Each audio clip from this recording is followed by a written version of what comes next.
State of the Nation on the Nigeria 64th Independence Day anniversary. This dark cloud on our nation shall soon pass away. Lagos Racecourse is the scene, and it's the afternoon of Nigeria's great day, with thousands awaiting the climax and resolved to relish every minute leading up to it. Meanwhile, top-ranking Nigerians, wearing their finest robes, watched in dignified silence as the climax of Independence Day was reached.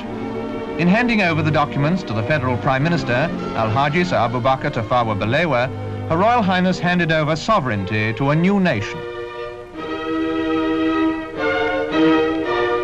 The Union flag flying for the last time. In all things, let us give praise to the Almighty Creator of heaven and the earth that has seen us through all our trials and tribulations, while we as a people are still standing today as a nation. For these reasons, I want to greatly felicitate on this occasion of our 64th Independence anniversary.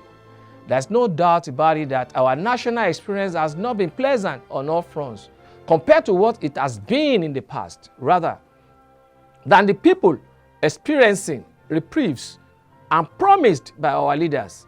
Things are just becoming increasingly complicated, while citizens are becoming visibly tired of the circumstances within the socio-economic and political environment. Instances are barren to justify this apathetic outlook of the people towards their country. There is the despicable display of affluence by the very few ruling oligarchy, while abject poverty prevails among the majority of the populace. News, as well as allegations of the cutting away of humongous amount of resources from our commonwealth, our few individuals without any form of reprimands, lackadaisical and ineptitude of our leaders to the yearnings and demands of the people, equally is the leadership idiocy alongside kakistocracy that witness our overall leadership ranks and file. It includes also the systemic geometric incremental sufferings of the people through obnoxious taxations, unexplainable with unnecessary tariffs being imposed on various highly essential goods and services for the citizenry. This is not to mention the unprofessional, deceitful, as well as unguided foreign exchange regime being imposed on the populace.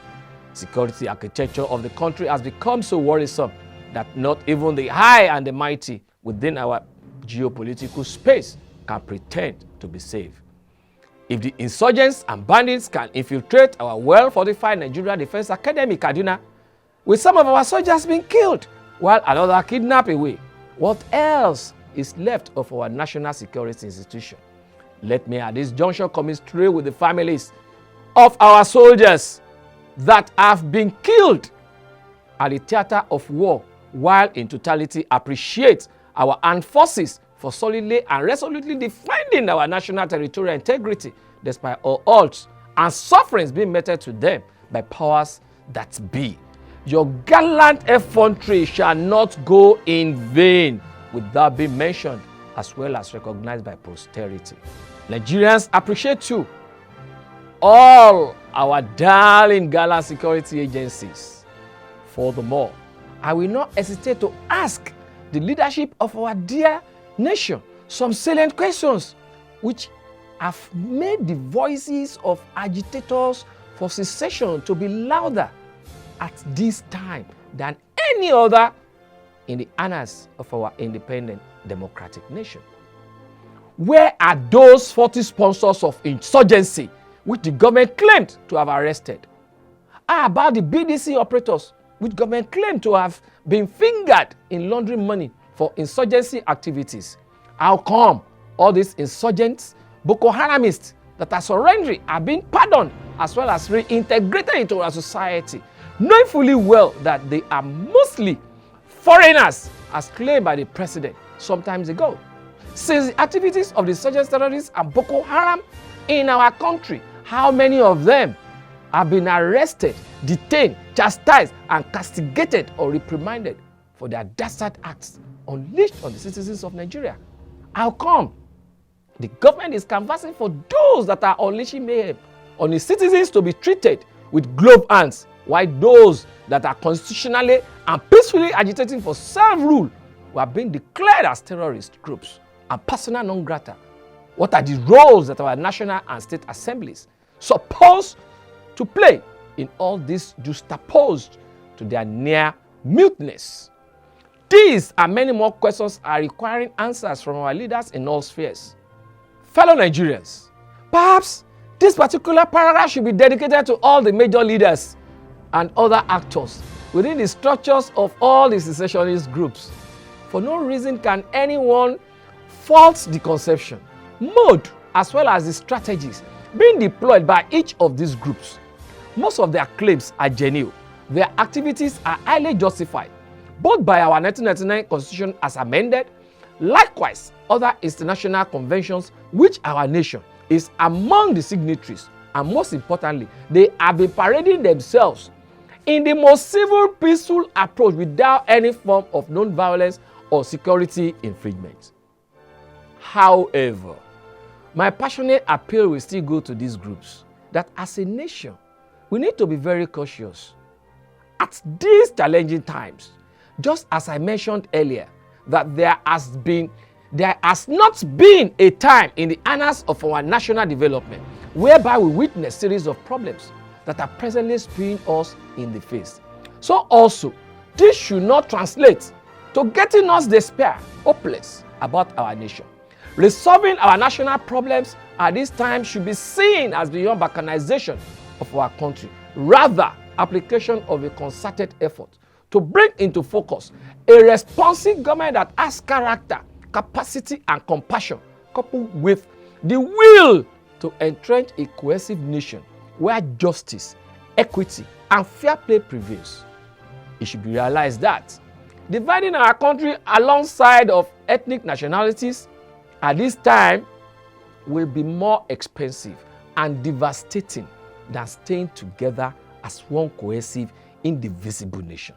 Dear compatriots, this is not the time to get tired, disheartened, frustrated, or disillusioned about our country, but a time to become more reflective, patriotic, profound, and insightful in respect to genuinely solving the myriads of our national problems. Considering that our general elections are by the corners, are we going to be folding our arms again, waiting for the politicians to dictate which way to tread, as will be depicted in their self-made manifestos? Or we, as a people, should forge a consensus among ourselves to evolving our needs and aspirations, which will be tagged the social contract? How prepared are we towards jettisoning tribal and religious dichotomies, which are the major instruments of the politicians, with a view to submitting our sovereignties to purposeful leaders rather than deceitful dealers?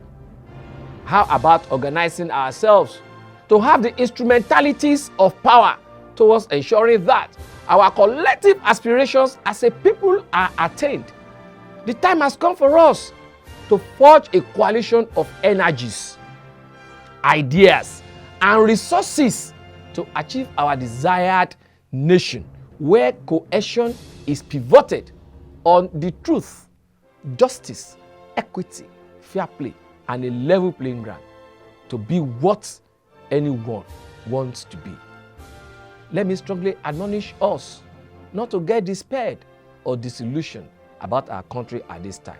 Rather, let us stay strong with a resolute belief that this dark cloud on our nation will soon pass away.